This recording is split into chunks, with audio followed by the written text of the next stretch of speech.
নমস্কার বন্ধুরা, এমএস কুকিংয়ে সবাইকে স্বাগত জানিয়ে আজকে শুরু করেছি একটা কেকের রেসিপি। খুবই সহজ এবং সিম্পলভাবে এই কেকটা আমি বানিয়েছি। আর কেকটা বানাতে পুরো প্রথম থেকে শেষ পর্যন্ত ভিডিওটি আমি আপনাদের সামনে খুব সহজভাবে দেখিয়ে দেব। তো এরকম সহজ সিম্পল যদি কেক বানাতে চান, খুবই কম টাইমও লাগবে আর দেখতেও সুন্দর লাগবে। কেকের উপরে যত কম ডিজাইন করতে পারবেন আপনারা, কেকটা ততটাই সিম্পল এবং সুন্দর লাগবে। তো দেখে নেওয়া যাক A to Z রেসিপি, যে কেক তৈরি করতে আমি কী করেছি। এখানে 2টো ডিম নিয়েছি আর ইলেকট্রিক বিটার নিয়েছি, নিয়ে আমি ডিমটাকে ভালো করে ব্লেন্ড করে নেব। ডিমের কুসুমটাও দিয়ে দিচ্ছি, একসঙ্গেই আমি ব্লেন্ড করে নিচ্ছি। খুব কম সময়ের মধ্যে কেকটা রেডি করেছিলাম আমি। তো এখানে ইলেকট্রিক বিটারের সাহায্যে আমি ব্লেন্ড করে নেব। একটু টাইম নিয়ে ব্লেন্ড করার পরে ঠিক এরকম অবস্থায় আসবে শুধু ডিমের ব্লেন্ডটা। তার মধ্যে আমি দিয়ে দেব, আবারও ব্লেন্ড করতে করতে আমি এখানে চিনি দিয়ে দেবো। চিনিটা কোনো রকম ব্লেন্ড করিনি, আমি এখানে চিনিটা নিয়েই একসঙ্গে আমি ডিমের মধ্যে দিচ্ছি আর ব্লেন্ড করছি অল্প অল্প। তো এখানে আমি 2টো ডিমের মধ্যে হাফ কাপ আমি চিনি দিয়েছি, আর দিয়ে কিন্তু ভালো করে ব্লেন্ড করতে করতে চিনিগুলো মেল্ট হয়ে যাবে এবং একটা সাদা একটা আকার ধারণ হবে। তো ইলেকট্রিক বিটারের সাথে ব্লেন্ড করতে করতে দেখতেই পাচ্ছি টেক্সচারটা কেমন হয়েছে। একটু কিন্তু এগুলো টাইম নিয়ে করতে হবে। আর কতটা একদম ডিম আর চিনিটা পুরো ক্রিমের আকার ধারণ করেছে, একেবারে দেখা যাচ্ছে গন্ধটা কতটা।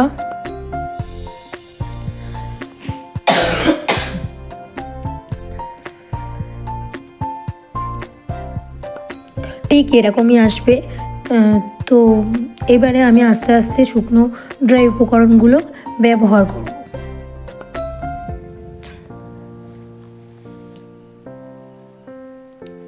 আমি একটা স্ট্রেনার নিয়ে নেব, তার মধ্যে দিয়ে দেব 1 কাপ পরিমাণের ময়দা। তো স্ট্রেনার দিয়ে আমি ছেঁকে নেব। তো আমি এরকম চেলে নিচ্ছি ময়দাগুলোকে, যাতে ডালা উপকরণগুলো বাদ যায়। তো আমি এটা ময়দা 1 কাপ পরিমাণে নিয়ে নিলাম। তো ময়দাটা আপনারা অল্প অল্প করে অ্যাড করবেন। তো ময়দাটা আমি এরকমভাবে পুরোটাই নিয়ে নিয়েছি। নিয়ে আমি কিন্তু এটাকে ভালো করে মিশিয়ে নিচ্ছি। তবে এটা আস্তে আস্তে মিশ্রণটা করতে হবে, কারণ না হলে যে টেক্সচারটা বানানো হয়েছে ডিম আর চিনি সেটা নষ্ট হয়ে যাবে। এরকম আস্তে আস্তে একই সঙ্গে আস্তে আস্তে মেলাতে হবে। আপনারা অল্প অল্প করে ময়দা নেবেন, তাহলে সুবিধা হবে। তো এর মধ্যে কোনো রকম তাড়াহুড়ো আমি এখানে করছি না।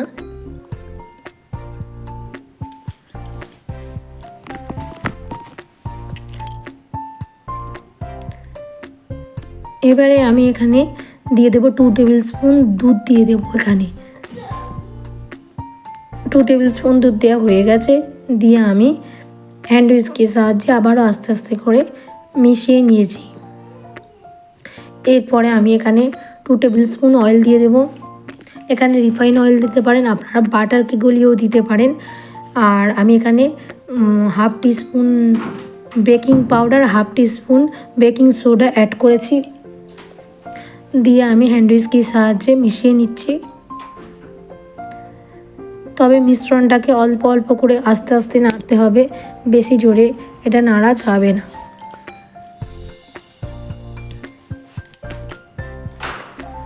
তো একেবারে আমার টেক্সচারটা রেডি হয়ে গেছে, এবারে আমি একটা মোল্ড নেব, তার মধ্যে আমি ঢেলে ফেলব। ব্যাটারের ঘনত্বটা দেখে বোঝাই যাচ্ছে। এবারে আমি একটা হার্ট শেপের মোল্ড নিয়েছি, এখানে একটু বাটার পেপার অয়েল ব্রাশ করে নিয়েছি। নিয়ে আমি এখানে ঢেলে দেব ব্যাটারটাকে।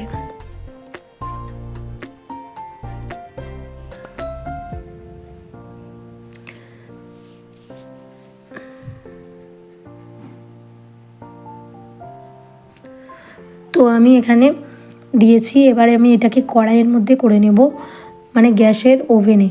এখানে আমি দিয়ে একটা কড়াই দিয়ে স্ট্যান্ড লাগিয়ে দিয়েছি। আর কড়াটা যখন হাইটে গরম হয়ে যাবে, তার মধ্যে আমি বেক করার জন্য কেকটাকে দিয়ে দেবো, দিয়ে আমি এখানে ঢাকা দিয়ে দেবো। ঠিক 45 মিনিট পরে আমি একেবারে খুলবো, তার আগে কোনো রকম খুলছি না। তো 45 মিনিট পরে আমি এটাকে খুলছি। তো কেকটা একদম পারফেক্টভাবে হয়ে গেছে। পারফেক্টভাবে কেকটা হয়েছে সেটা আমি বোঝার জন্য একটা চাকু দিয়ে আমি দেখিয়ে দিলাম, কোনো রকম কিছু লেগে যাচ্ছে না। এখানে টুথপিকের সাহায্যে আপনারা দেখে নিতে পারবেন। এরপরে আমি কেকটাকে ঠান্ডা হওয়ার জন্য রেখে দেবো। এখানে আমি ক্রিম নিয়েছি, আপনারা যে কোনো ক্রিম ব্র্যান্ডেড ব্যবহার করতে পারেন। তা আমি এখানে গোদরেজের হোয়াইট গোল্ডটা ব্যবহার করেছি। তো এখানে আমি ক্রিমটা নেওয়ার পরে আমি এখানে আবারও বিট করে নিচ্ছি। তবে ক্রিমটা বিট করতে কিন্তু একটু বেশি টাইম লাগবে। ক্রিমটা যখন বিট করবেন আপনারা তখন কিন্তু মিডিয়ামের মধ্যে রাখবেন ইলেকট্রিক বিটারটা, তারপরে কিন্তু ক্রিমটা বিট করবেন। যখন এরকম পর্যায়ে চলে আসবে তখন কিন্তু আপনারা ভাববেন বিট হয়ে গেছে, কিন্তু না, হবে না। আস্তে আস্তে বিট করতে হবে আর মিডিয়ামের মধ্যে অবশ্যই রাখতে হবে, তারপরেই কিন্তু বিট করলে ক্রিমটা বিট ভালো হবে। আর না হলে কিন্তু ক্রিমটা তেমন ভালো আসবে না, ডিজাইনগুলোও বোঝা যাবে না। তো ক্রিমের বিটটা ঠিক এরকম চলে আসবে, একদম লেগে থাকবে, ক্রিমের আকারে হয়ে যাবে। খুব সুন্দর একটা, দেখলেই বোঝা যাবে বিট হয়ে গেছে। আর আমি এটাকে উপর করে দিচ্ছি, দেখবেন একটুও পড়বে না, তাহলেই বুঝবেন ক্রিম বিট হয়ে গেছে। খুব সহজ পদ্ধতিতে বলে দিলাম। তো আমি মোল্ড থেকে কেকটাকে বের করে নিলাম, নিয়ে আমি এখানে বাটার পেপারটাকে ছাড়িয়ে নিচ্ছি। এবার আমি কেকটাকে আমি 3 লেয়ারে ভাগ করে নেব এখানে। আর স্পঞ্জটা দেখে বোঝা যাচ্ছে কতটা সুন্দর হয়েছে স্পঞ্জটা। তো আমি এটা ভ্যানিলা ফ্লেভারের মধ্যেই রাখছি। আর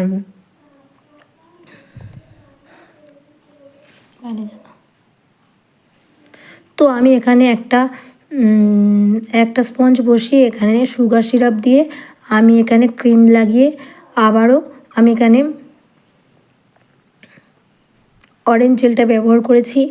আর আপনারা এখানে কুকিজও দিয়ে দিতে পারেন, যার যেমন ইচ্ছা সেরকমভাবেই ভিতরে দিতে পারবেন। আমি একইভাবে আবারও সুগার সিরাপ দিলাম, দিয়ে আমি আবারও ক্রিম লাগিয়ে নিলাম। তো এবার ক্রিম দিয়ে আমি এখানে আবারও পুরো এরকমভাবে ক্রিম লাগিয়ে নিচ্ছি। আপনারা চাইলে পাইপিং ব্যাগের মধ্যে নিয়েও ক্রিম লাগিয়ে নিতে পারেন। তো আমি এটা কভার করে নিচ্ছি ক্রিম দিয়ে পেলেট নাইফের সাহায্যে, যেহেতু আমার টাইমটা একটু কমই ছিল। তো আমি একদম পেলেট নাইফের সাহায্যে আমি চারিদিকে ক্রিম লাগিয়ে দিয়ে এরকমভাবে কভার করে নিচ্ছি।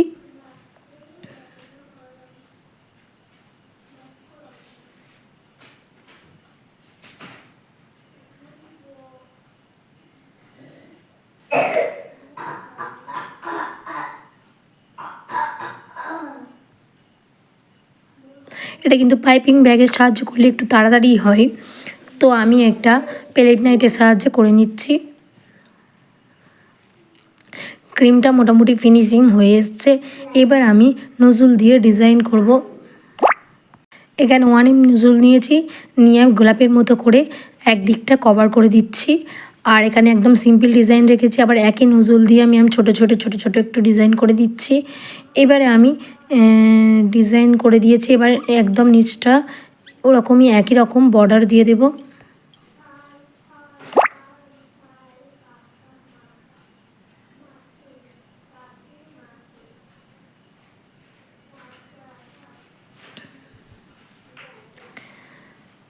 তো আমি এরকম নিজের মনের মতো করে একটা করে টপার লাগিয়ে দিতে পারেন আপনারা। এরকমভাবে ফিনিশিংটা আপনারা নিজেরাই আনতে পারেন। তো আমি এরকমভাবে নিজের মতো করে একটা ডিজাইন করে নিয়েছি। এবারে সুগার বল দিয়ে দিচ্ছি, একটা বাটারফ্লাই দিয়ে দিচ্ছি। তো কেকটা রেডি হয়ে গেছে। আপনাদের কার কার ভালো লেগেছে অবশ্যই কমেন্ট বক্সে জানাবেন। এরকম একটা সিম্পল কেক রেডি করতে যদি আপনাদের ভালো লাগে অবশ্যই অনেক শেয়ার করবেন।